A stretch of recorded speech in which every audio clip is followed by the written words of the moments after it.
What is up, family? You are listening to Living Beyond the Dream podcast, a podcast where we have practical conversations, take the dreams you have for your organization and yourself and turn it into reality. I'm joined, like always, by my man Tyler. And then I've been so blessed week in and week out. Man, we had some good conversations the last several weeks. We are, really good conversations.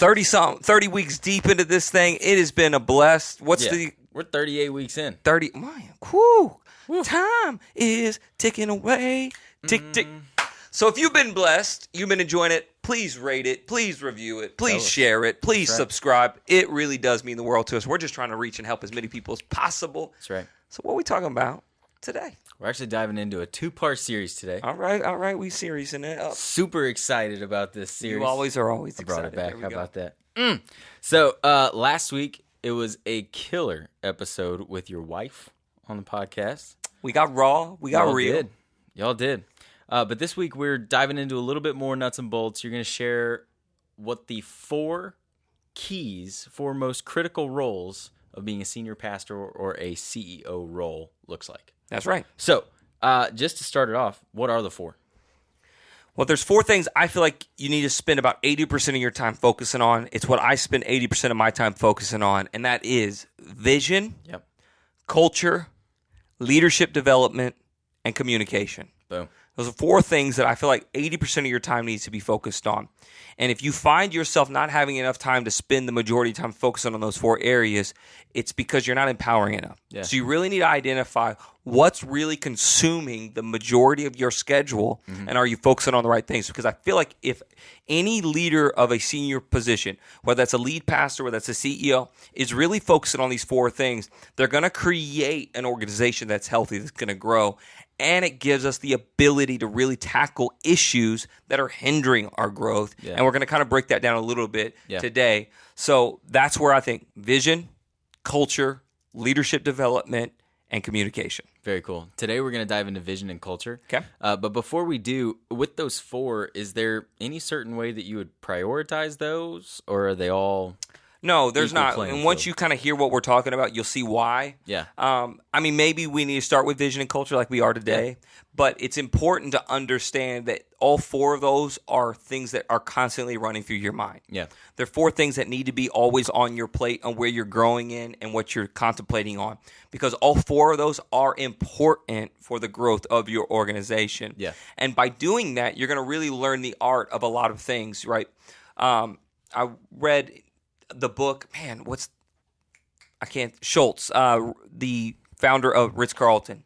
And basically, he talks about 4 things that every organization needs to do, basically. Yeah. They need to create loyal customers, find new customers. They need to get them to spend more, and then they need to cut costs and all that. Yeah. Well, if you look at all those are great things, but if you do these 4 things, those should be kind of what are imperative in all the areas of what you're doing. So you're going to create a healthy organization and think about the totality of where you're going so that you can start finding success in what you're trying to find in. So we're going to break it down a little bit today. Yeah, let's start with vision.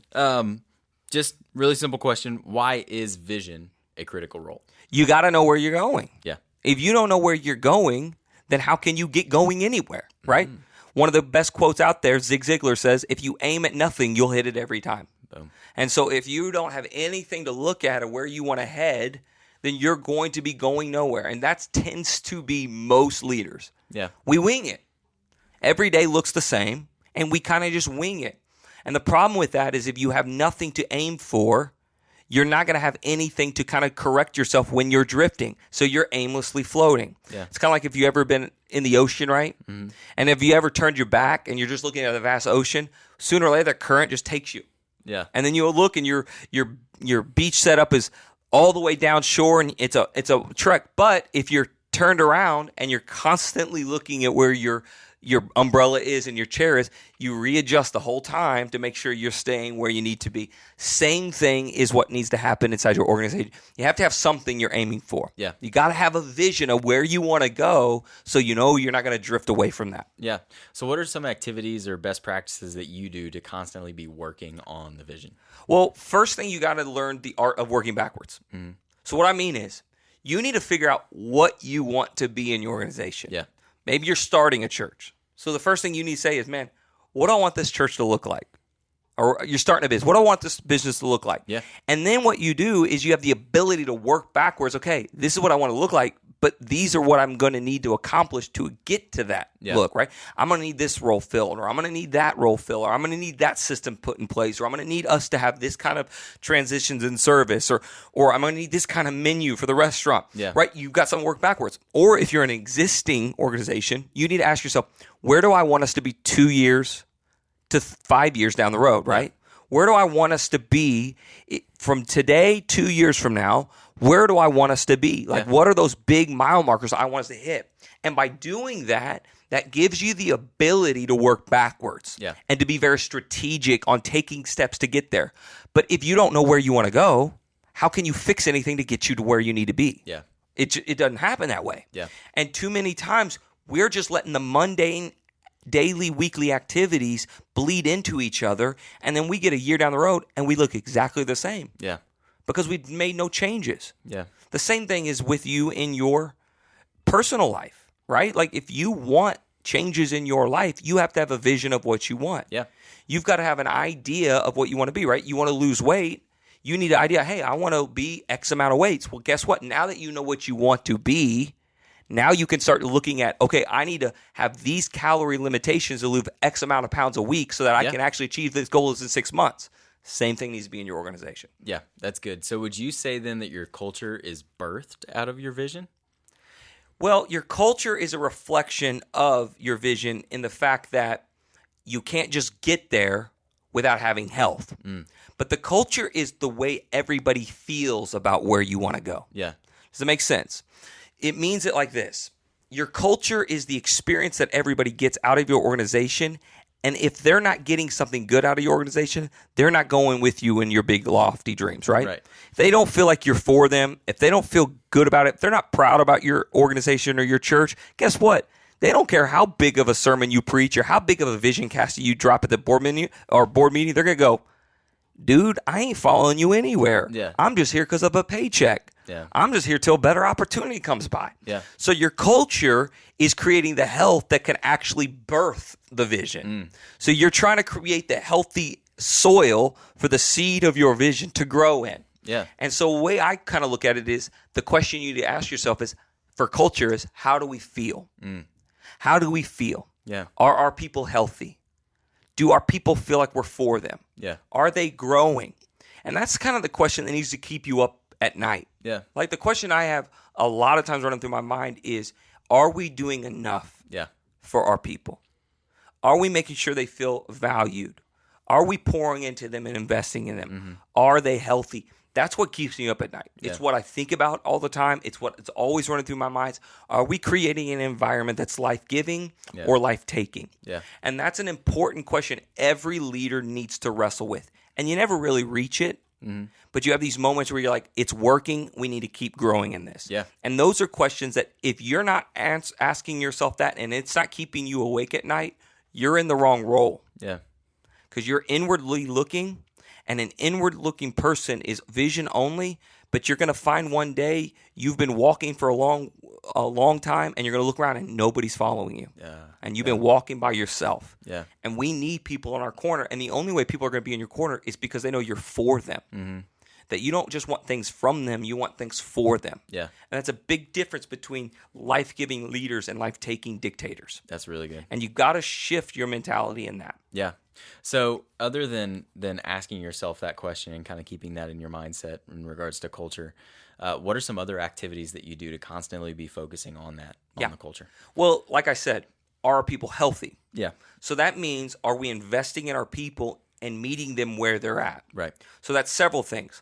Are we creating the opportunities to actually not just take from them, where we just need them to serve and we just need them to do their job, but we're actually making them better people. Yeah. We're making them better spouses. We're making them better disciples. We're making them better parents. We're investing in them and letting them get to a place where they feel like they're growing in their personal and spiritual life. That we're actually taking the time to say, we care so much about you, we want to see growth in your life. Yeah. Are we creating systems and processes that are actually doing that? Yeah. Are we making people feel valued that they're there and that they're honored to be there and that we're honored that they're there and they feel like we care that they're there and they're special and that we don't just care that they are just filling a role, but we care that they are there?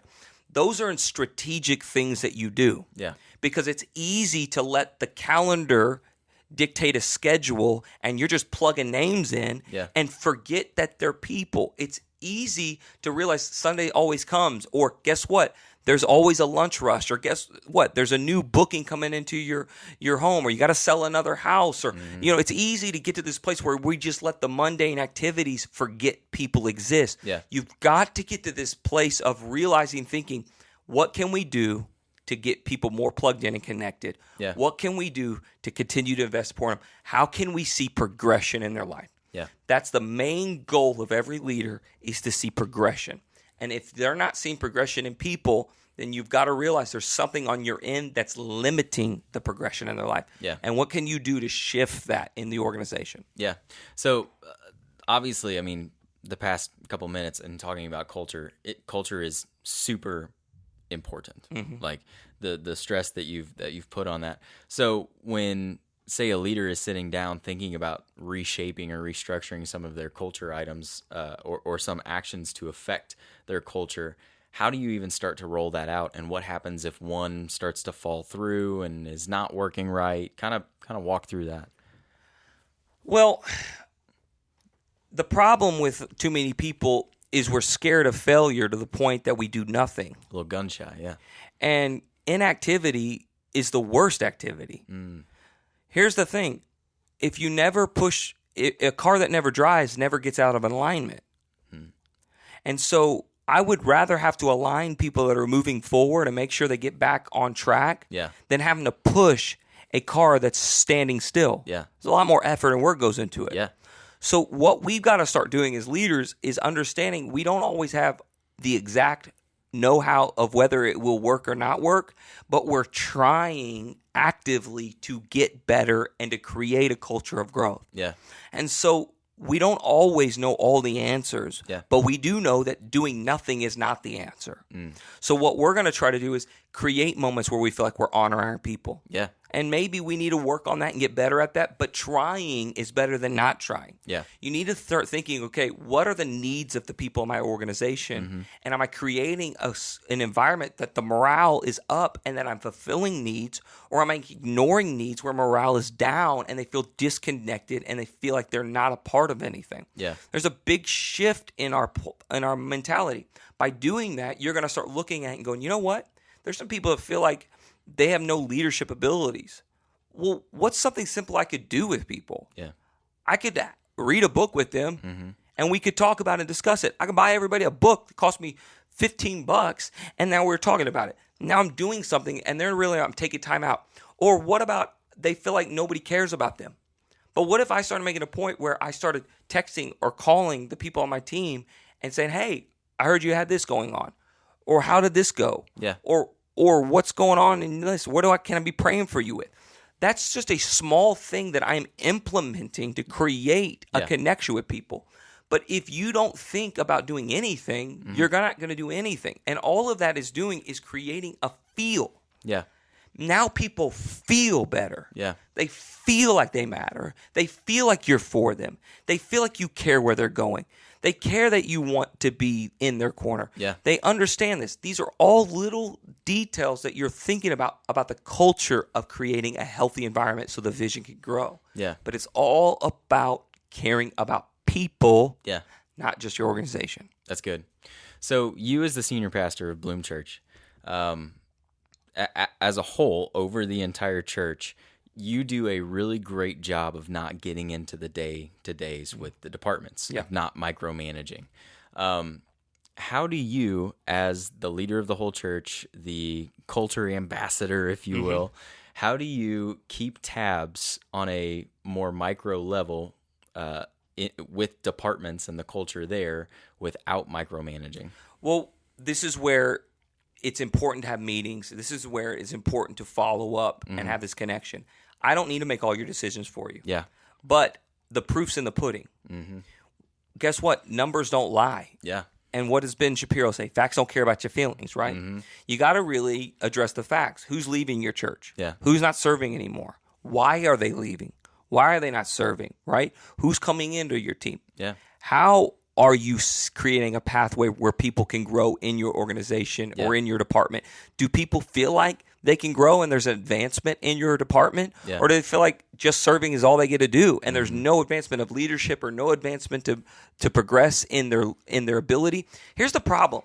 The church has such a poise with such an ability to be an economic and cultural engine in our communities and workplaces that we should be the best workers and employees in our organizations. That's right. That ministry is not just what you do at your church, it's what you do in the everyday stresses of life. Whether we're parenting, whether we are stay-at-home parents, whether we're students, whether we work at a place where we're a boss or whether we're an employee, that we should be able to have the ability to be the most dynamic leaders and influencers in the culture. Yeah. And the church should be training our people to do that.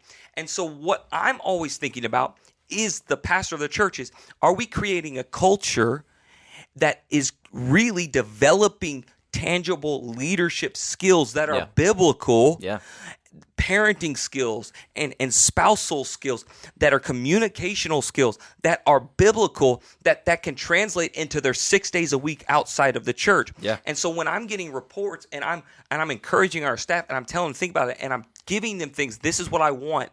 What I'm doing is I'm telling them a broad statement of what I want, and I'm giving them some ideas of what to do. But then I say, you need to make this unique to your department. Yeah. So then they start creating pathways of growth for people. They start working on, you know what? When a new dream teamer comes in or a new volunteer comes in, this is the first step. And then this is the second step. And if they want to continue to progress, this is another opportunity I have for them. And this is another step I have. Yeah. And that's giving them this progression that in their life. And I, as the pastor, doesn't have to go through and let me tell you every step you're going to do. Yeah. What I do is say, here's what we got to focus on. This is why we got to care about it.